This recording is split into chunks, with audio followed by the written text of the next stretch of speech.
Thank you, Mr. President. I acknowledge the traditional custodians of the land I stand on, the Gadigal people of the Eora Nation. I also acknowledge the Awabakal, Darkinjung and Guringai peoples, traditional custodians of where I now live and where I grew up. I pay my respects to elders past and present, and to any Aboriginal or Torres Strait Islander people here today. This is, was, and always will be Aboriginal land. The traditional custodians of this land lived for tens of thousands of years in a sustainable economy, producing and storing food, sewing clothes, engineering and building homes and infrastructure, respecting country, understanding that if you look after the land will look after you. Of all the ways we have failed First Nations peoples, and there are many, failing to learn from them about land management may be what ends up making Australia uninhabitable for us all. As an elected member of the New South Wales Parliament, I pledge to stand alongside First Nations peoples in their struggle for justice and self-determination, for the right to practice culture, to speak and preserve Indigenous languages. The truth must be told. History must be corrected. Treaties must be signed on the path to justice. I did not get here by myself. I'm here because of the support of my parents, my partner Rod and my children, each of them a gentle anchor to my truth and my values. I'm here because of the active and engaged community on the Central Coast where I live, and because of the 433,000 people who voted for the Greens in the recent state election. I'm here because of the belief and trust placed in me by Greens members. Thank you to the Greens movement across the country, built over decades and still going strong. Thank you to all the Greens volunteers, staff and public representatives across New South Wales, including my hardworking colleagues Kate, David, Jamie, Jenny and Tamara. I am so pleased to be able to join you in this Parliament. Thank you to the Greens New South Wales State Campaign team. Thank you to the team in my office who are helping me settle into this new role with such care, and to the parliamentary staff for going out of their way to make me feel welcome. Thank you to the Greens members who trusted me with a winnable position on our state election upper house ticket. Thank you particularly for your support, Kath Connor, Matthew Thompson, Mark Riboldi and Demir Hayden, all of whom I'm pleased to see in the gallery tonight. To all the people who have brought me to this moment, I thank you. Family and friends, I embrace you. I trust you to guide me and to hold me to account over the next 8 years. I believe it's important for us in Parliament to thank and acknowledge the people, communities and movements that brought us here. We might belong to various political parties, but we are united in one thing. There is no manifest destiny that brought us here, no divine proclamation of our specialness or our right to be politicians. We are not special. We have privilege and we have power. We have an enormous responsibility to use these on behalf of the people and communities who brought us here. They have placed their trust in us to represent them and make decisions on their behalf. If we can't do that, we should quit. I am under no illusions about the political differences that some of us share. I also know that positive change happens when good people sit down and try to find consensus. I have no doubt that I would disagree with every single one of you at some point, and that includes all of my Greens colleagues. But I hope that we can disagree with respect and good grace. To do that, we must reject fear and embrace hope. We must reject the politics of hate and division, reject misogyny, reject racism, and reject discrimination. We must pursue equality, compassion, and justice. I hope that through generosity and patience, we will find things in common that we can work together on for the benefit of the broad community that is New South Wales. I hope we can all keep open minds. As the medical profession says, we must be humble before the evidence. My family emigrated from England when I was 2 years old. I spent my early childhood sharing in my parents' enthusiasm as they experienced all that Australia had to offer. They instilled in me not only a love of our unique flora and fauna, but also a love of observation and analysis. Nothing was taken for granted. I learned that our life in Australia was special, that the freedoms and opportunities we're given here are not shared by everyone across the globe, or even by everyone across Australia. Like so many other families, we have had our fair share of troubles, working through mental illness, drug addiction, and disability.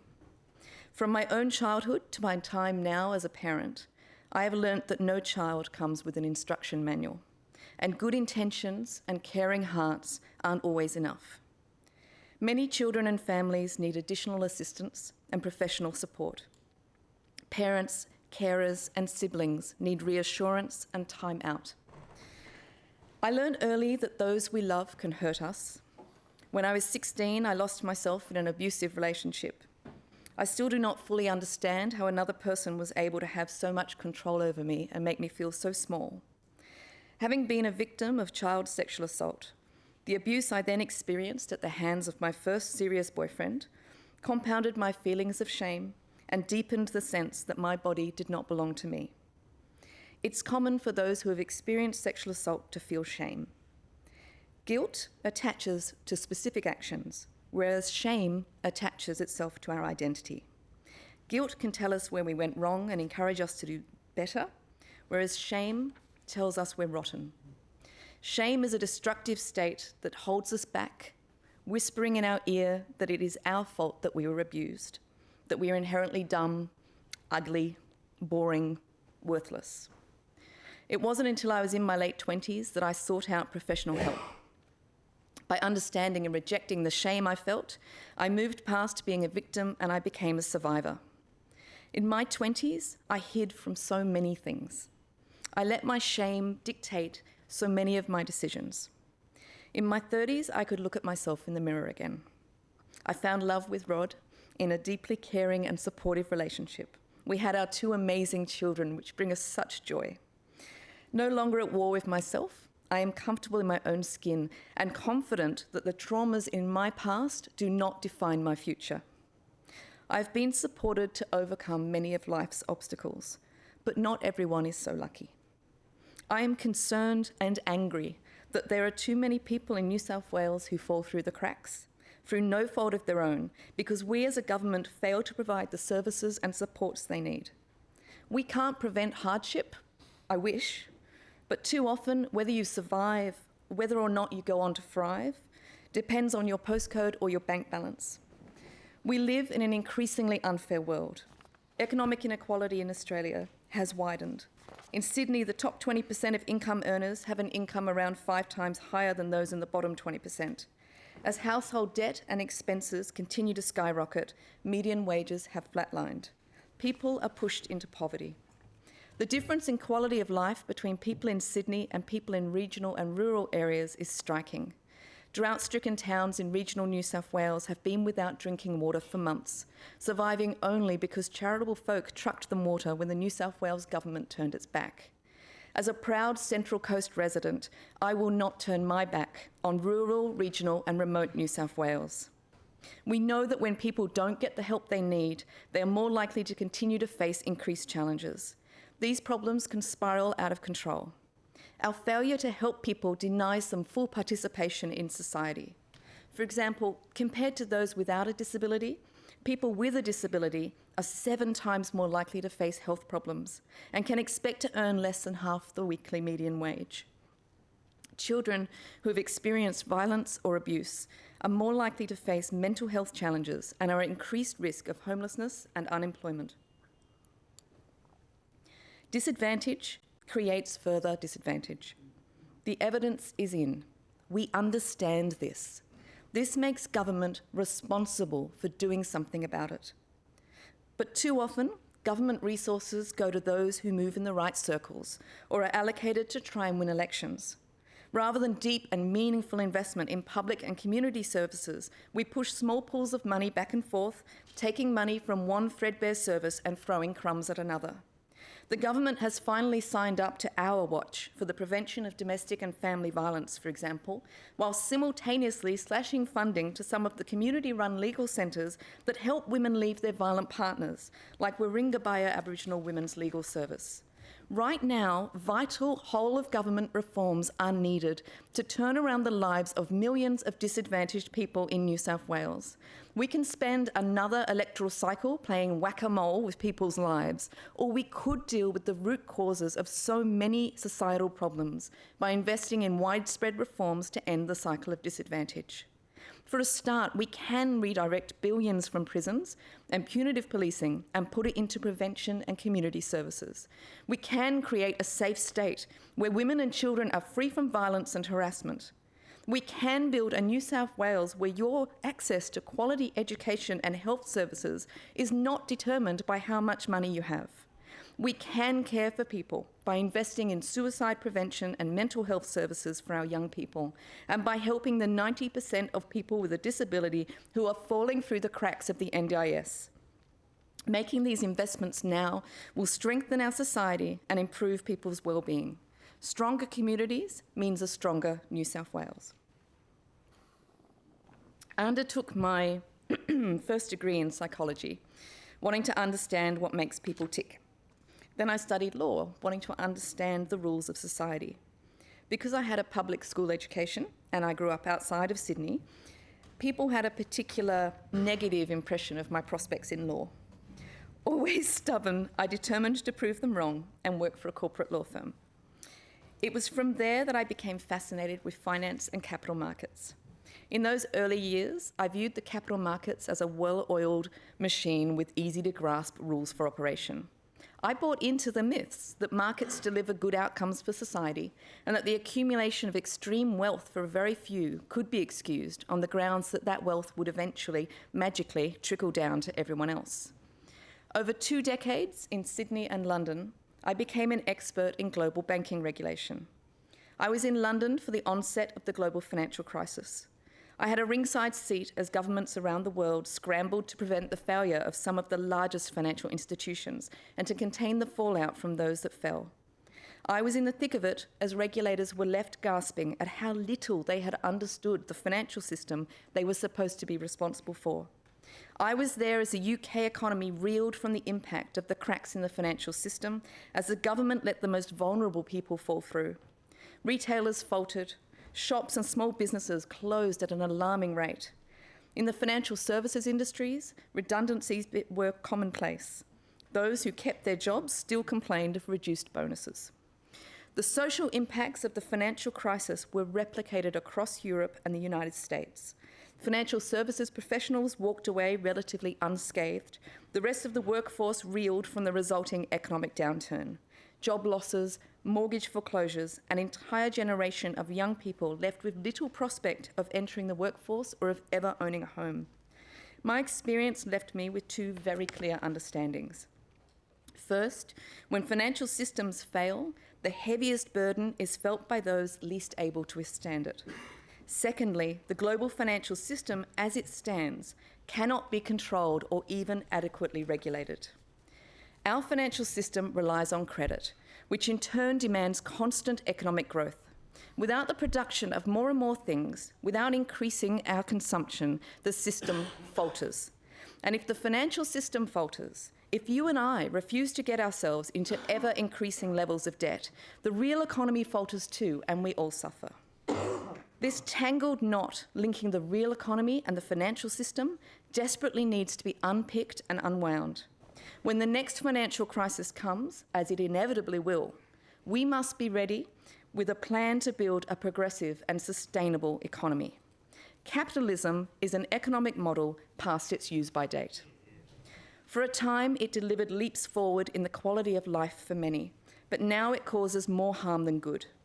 We're in the 21st century, operating on 19th century economic principles. That's pretty stupid. The late-stage neoliberal version of capitalism that we have now in Australia is reducing our average quality of life.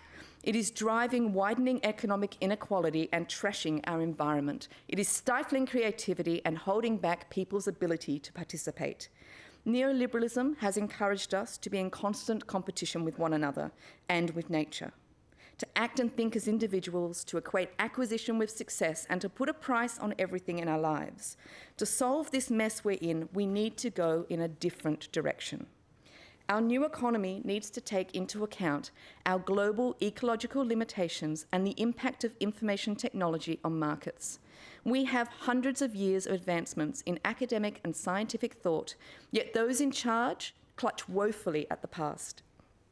The way an economy works is not a predictive science. It is inherently political. Government budgets are a series of political decisions.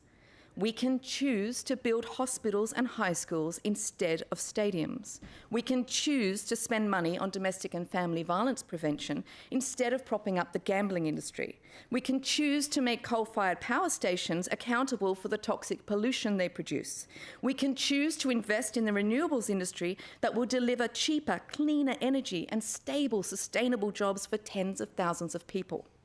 The New South Wales economy suffers from short-term government thinking. We budget for infrastructure differently because we know the benefits extend into the future. Infrastructure spending does not create deficits because it is budgeted as an investment. So why can't we do the same with social spending?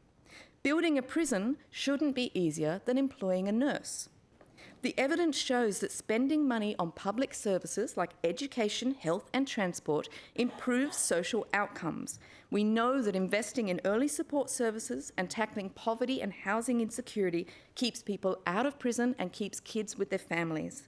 Why can't we finance services the way we do infrastructure? Actually, we can if we choose to. Our economy can recognise the long-term economic benefits of free lifelong education. Our economy can recognise that the ongoing benefits of essential services being in public hands far outweigh the short-term revenue gains from privatisation. It's time to replace GDP as a measure of economic success with a measure that includes indicators of well-being and sustainability. It's time to become agnostic about growth. What matters is well-being regardless of growth, not growth regardless of well-being. We can choose to pursue a zero-waste circular economy in New South Wales. We can invest in technology, facilitate lifestyle changes, and increase our rates of repair, reuse, and recycling. The first step is making industry responsible for the full life cycle of the products they produce and the pollution they create. Because make no mistake, our planet is dying. When I was a child, my best friend Sanea lived next door. We spent hours exploring in our backyards, bandaging up the eucalyptus trees we saw bleeding with sap, tracing the scribbles under the bark made by hungry insect larvae. We fed the visiting blue tongues and we dug out worms and mice from the compost heap. With other children in the neighbourhood, we'd play for hours in the bushland at the end of our street. A vast wonderland full of lizards, frogs, wallabies and parrots. We'd explore the caves and make figures out of clay by the streams. As the sun went down, our mums would call us in for dinner, yelling our names loudly over the roaring din of thousands of crickets and cicadas. These days, the area is very different. It's not just that there are more houses, that the bushland is sparser, or that my childhood friends have moved away. The area no longer teems with life. We are killing off hundreds of species globally every year. Australia has one of the highest loss of species anywhere in the world. They're not all as cuddly as a koala, but those species dying off are vital for a healthy, well-functioning planet.